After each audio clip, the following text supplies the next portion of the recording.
Hello guys, welcome back to my channel. कैसे हो आप सब लोग? सो गाइस, आज का जो वीडियो है वो मोस्ट रिक्वेस्टेड वीडियो में से एक है। बहुत सारे लोगों को बहुत सारे क्वेश्चंस थे रिगार्डिंग बैंकिंग सेक्टर कि इनको इसको ज्वाइन करना है नहीं करना है, क्या क्या।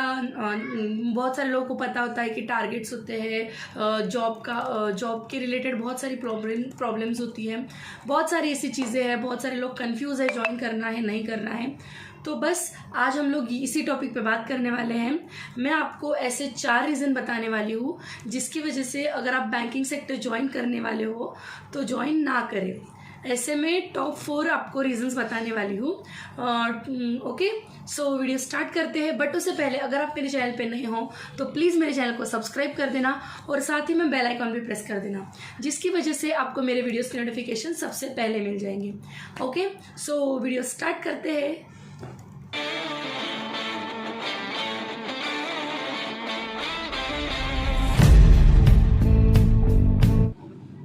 सो गाइज, आज का हमारा टॉपिक है टॉप 4 रीजंस कि जिसकी वजह से बैंकिंग सेक्टर ज्वाइन ना किया जाए। ओके, बट मैं आपको एक चीज़ पहले ही क्लियर कर देती हूँ।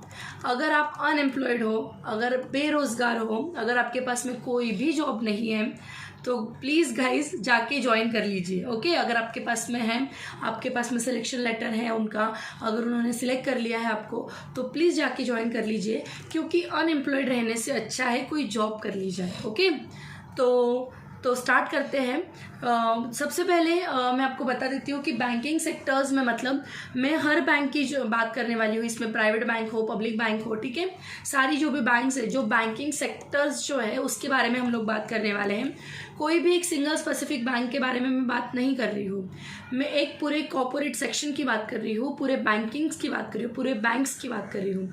जितनी बैंक्स को आप लोग जानते हो, जितनी बैंक्स आपको पता है, चाहे गवर्नमेंट हो चाहे प्राइवेट हो, ओके, तो हम लोग बात करने वाले हैं सबके लिए कॉमन एक मैं 4 रीजंस बताने वाली हूँ, ठीक है, जिसकी वजह से अगर आपके पास कोई दूसरा जॉब है, अगर आपके पास में इससे कोई बेटर अपॉर्चुनिटी है तो आप उसे कंटिन्यू कर सकते हो, अगर नहीं है तो आप बैंकिंग सेक्टर भी ज्वाइन कर सकते हो।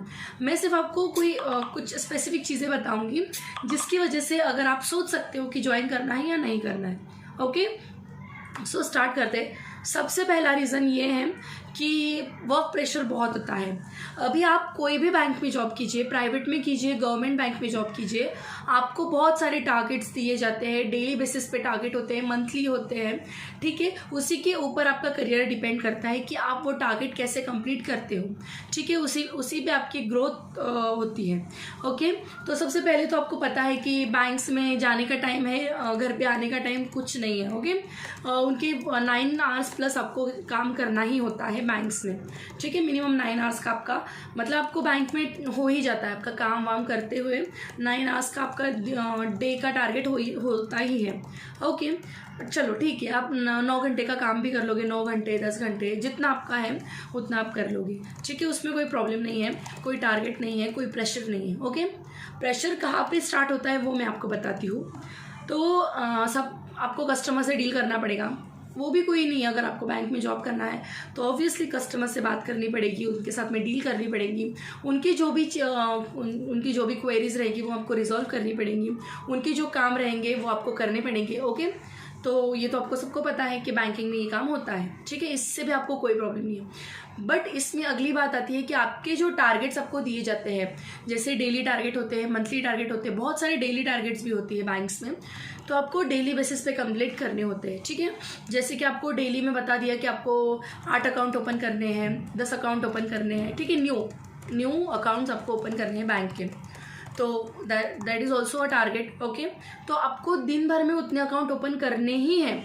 अगर आपके नहीं हुए हैं तो आपको घर पे नहीं जाते आएगा, जब तक आपका डे का जो टारगेट आपको दिया हुआ है आप उसके नियर अबाउट नहीं हो। अगर सपोज उन्होंने 10 का टारगेट दिया है, आपके 7-8 हुए हैं तो फिर ठीक है, ओके, बट अगर आपका कोई 1-2 ही हुआ है तो आपको फिर बैठ के ट्राई करना है अकाउंट ओपनिंग के लिए। मतलब मैं एक एग्जांपल दे रही हूँ कि अकाउंट ओपनिंग का अगर उन्होंने टारगेट आपका दिया है डेली बेसिस पे, ओके, तो आप मतलब आपका 50%, 60%, 70% एटलीस्ट होना चाहिए, तो ही आप घर पे जा सकते हो। ओके, अदरवाइज अगर आपका 10%, 20% अगर हुआ है, 10 में से अगर आप 2 ही ओपन करते हो तो बाकी के लिए आपको बैठना पड़ेगा। ठीक है, ये होगा एक अकाउंट ओपनिंग का मैं टारगेट बता दिया।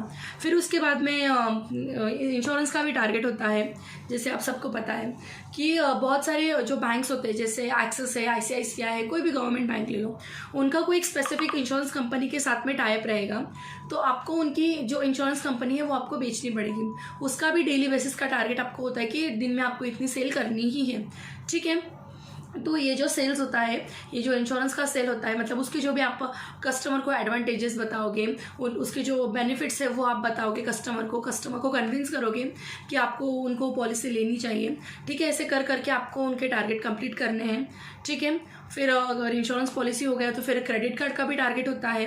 ठीक है, तो बहुत सारे आपको फ़ोन आते होंगे, अभी आप अगर बैंक में हो तो ठीक है, अगर नहीं कोई दूसरा कुछ काम करते हो तो आपको फ़ोन आते होंगे क्रेडिट कार्ड के लिए, पर्सनल लोन के लिए, आपके प्री अप्रूव्ड लोन होते हैं, पर्सनल लोन होते हैं, व्हीकल लोन होते हैं, सारे जो लोन्स हैं वो उसमें आता है टारगेट्स में। ठीक है, तो डेली बेसिस पे टारगेट्स होते हैं, मंथली बेसिस पे टारगेट होते हैं, तो ये आपको रेगुलरली कंप्लीट करना ही होता है।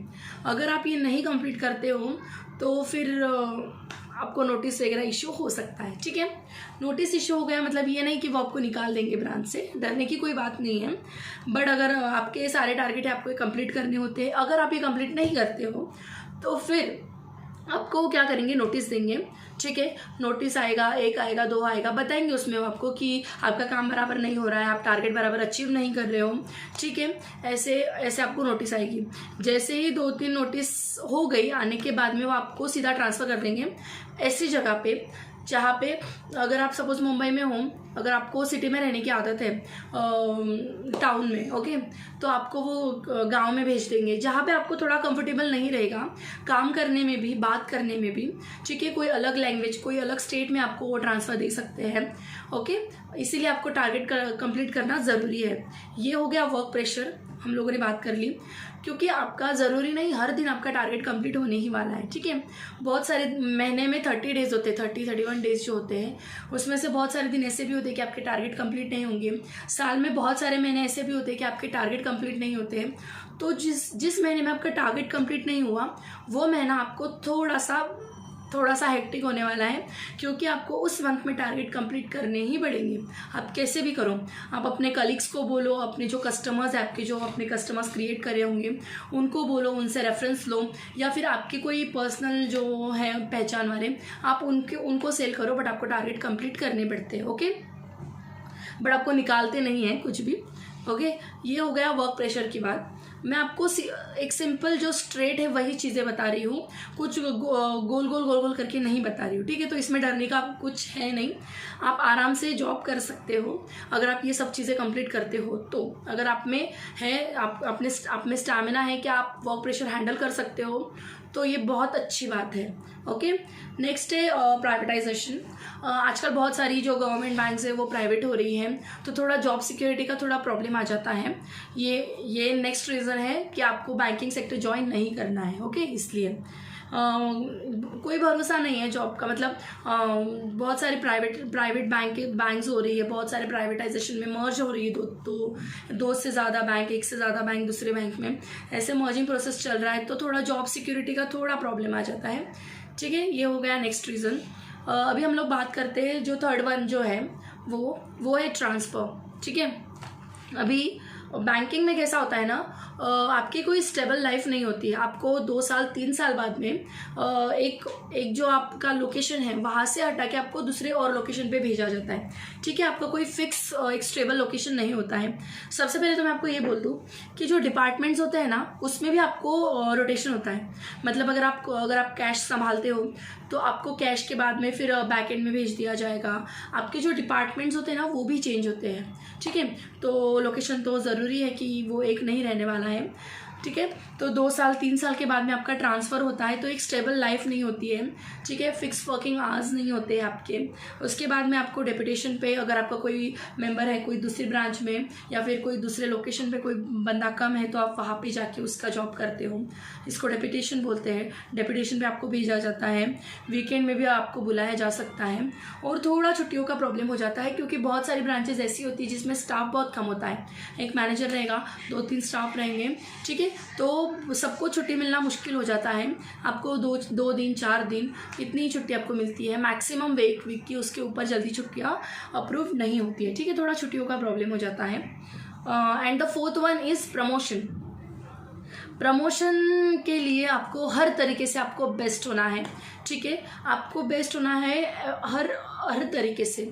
मतलब जैसे कि सीनियर्स के साथ में आपके रिलेशंस है, आपका सीनियर्स से कैसे आपका मीटअप होता है, सीनियर्स आपको कैसे पसंद करते हैं, आपका कोई किसी से कुछ आप आपस में कुछ है तो नहीं, ठीक है। मतलब आपके जो रिलेशंस है सीनियर्स के साथ वो भी अच्छे होने चाहिए, किसी से झगड़ा वगड़ा नहीं होना चाहिए, ठीक है। जो आपके टारगेट्स आपको दिए हुए हैं वो ऑन टाइम कंप्लीट होने चाहिए।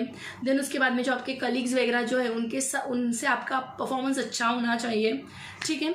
अगर आप ये सब कंप्लीट करते हो तो आपको प्रमोशन मिलता है। बट अगर आप AGM, GM, ठीक है, DGM ऐसे अगर कोई पोजीशन पे हो, CGM ऐसे कोई पोजीशन पे हो, तो आपको थोड़ा प्रमोशन ईजी हो जाता है। बट इस पोजीशन पे पहुंचने के लिए ऑलमोस्ट 10-15 साल गुजर जाते हैं, ठीक है। तब तक तो आप बैंक में अच्छे से ढल चुके होते हो, ठीक है।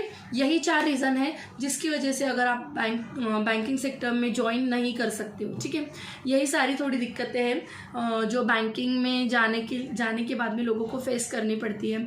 बहुत सारी जो मेरे पहचान वाले हैं जो लोग बैंक में जॉब करते हैं, मेरा खुद का जो एक्सपीरियंस है वो आज मैंने आपके साथ में शेयर किया है। इसमें कोई हर इंसान का एक्सपीरियंस अलग हो सकता है। मैंने मेरा एक्सपीरियंस बताया, जो मेरे साथ में जो लोग थे मैंने उनका एक्सपीरियंस बताया। आपके जो साथ में है उनका थोड़ा अलग हो सकता है, बट थोड़ा सिमिलर ही होता है। जैसे वर्क प्रेशर हैंडल करना ही पड़ेगा आपको, थोड़ा आपको जॉब सिक्योरिटी का प्रॉब्लम रहेगा, ठीक है। ट्रांसफ़र का भी होता ही है और प्रमोशन का भी थोड़ा है, ठीक है। ये 4 टॉप मोस्ट रीज़न है जिसकी वजह से अगर आप ज्वाइन करने का सोच रहे हो तो ज्वाइन नहीं कर।